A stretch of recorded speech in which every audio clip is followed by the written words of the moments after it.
Well, I did say, and I would say that that element of playfulness and entrepreneurship does exist in Europe, but just not to the same degree.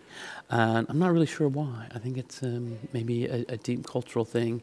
Part of it is, and this is being really too simplistic, but that sort of American frontier and the American dream and the idea that anybody can invent something new and get rich like Thomas and Edison or something like that. It's all a very American idea.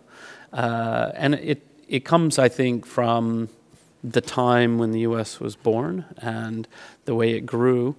Whereas in Europe, there has been sort of a history that the people who were really rich got there by some pretty ugly means, sort of feudal estates and things like this. And so it doesn't seem ethical or desirable to do that. Now that's a long time ago, right? And the world has absolutely shifted, but I do think that some of those cultural things like that do take a long time to change in the mindset. The idea that, you know, if somebody invents something and they make a lot of money, that sounds like a great idea, you know?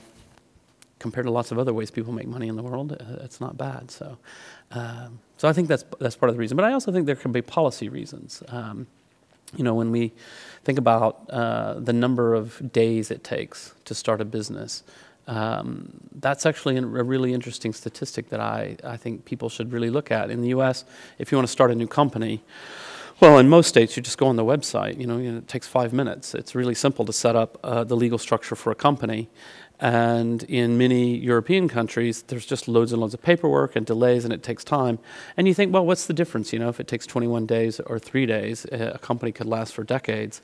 Well, for the young entrepreneur, who, particularly in my field, if you think, oh, I really think what Mark Zuckerberg did was amazing, but I want to start a competitor to it, or I have this idea for a new kind of website or a new app, so I want to start a company.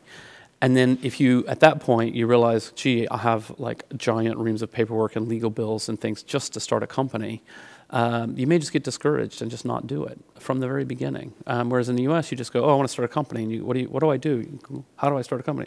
Go here, pay your $20, and now you've got a company. All right, great. You know, you're off to the races. So that kind of thing is really important, I think, and hard to measure. It's really, really hard to measure because you don't know what business didn't get started just because of that silly reason that some young kid like Mark Zuckerberg, who's obviously not a businessman, not in any traditional sense. I mean, he is now, but you know, he's a coder. He's a guy who wanted to make a cool website, and putting barriers in front of people like that when they're just trying to invent something is pretty bad.